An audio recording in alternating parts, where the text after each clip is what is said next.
Cloudy skies high above Spillane Field here in Wareham, Massachusetts, as the Gatemen return home to face the Falmouth Commodores here on the Gatemen Baseball Network pregame show brought to you by Cape League TV. Ethan and I am joined, as always, by Kyle Marshak.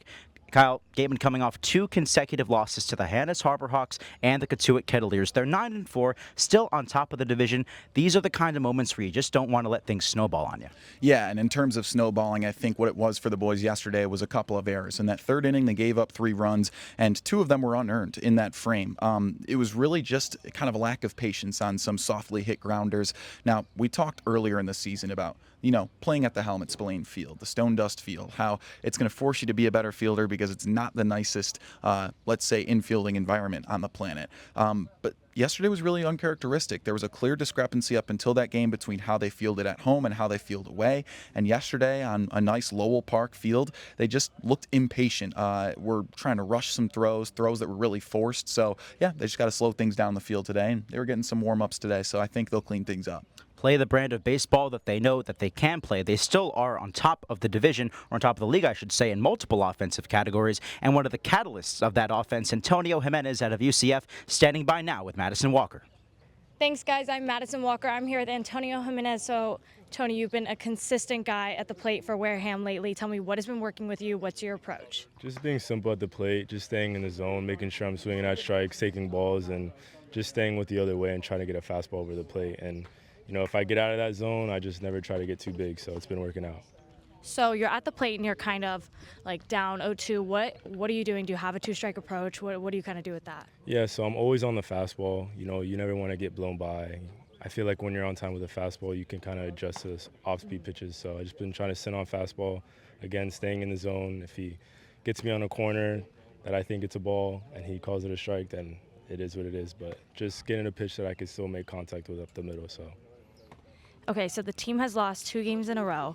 How are you going to get them fired up today, get the momentum back? We got to get it back for Wareham. Yeah, it's easy to make an excuse with the rainy weather and the possibility of not playing, but we're going to try to do our best to just stay ready and just keep on having fun. That's why we've been winning. We've been having fun. We've been all pushing for each other, and it's been a blast so far. So, yeah, we lost 2 games, but we've been playing pretty good baseball. If we could clean a couple things up on the field, I think we'll be good for tonight.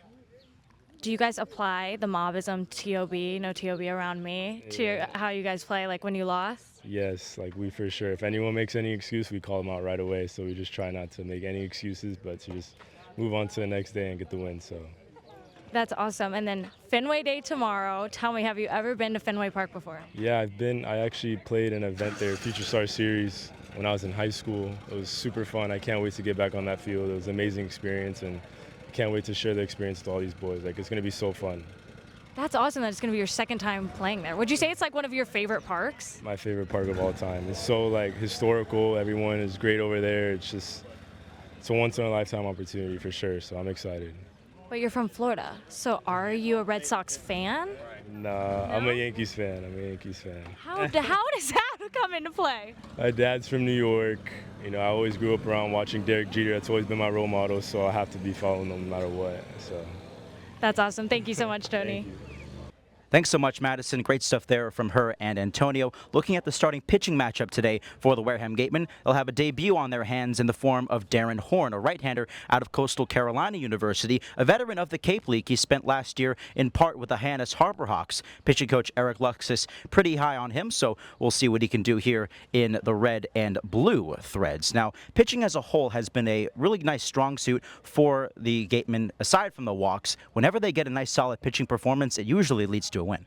Yeah, you kind of see both sides of the coin. In their wins, they win big, and it's by strong starting performances. We've seen the bullpen string together several innings for little runs several times this year already. So we know at the peak that the Gatemen are some of the best pitching staffs in the league. And on top of that, the only thing that's really nipped them this year is walks. And for Darren Horn, well, he's a high strikeout rate guy. 23 Ks in just 20 innings pitched this past spring.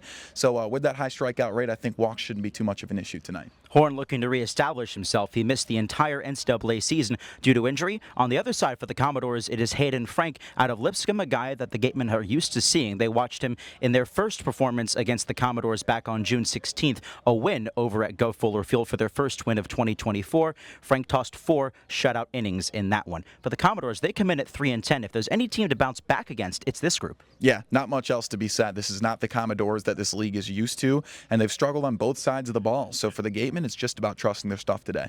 Gatemen at 9-4, looking to snap the skid after 2 losses in a row here against the Commodores at Spillane Field. Ethan Ibe, Kyle Marshak, Madison Walker will have the call for you at 6 p.m. here in Wareham on the Gatemen Baseball Network, powered by Cape League TV.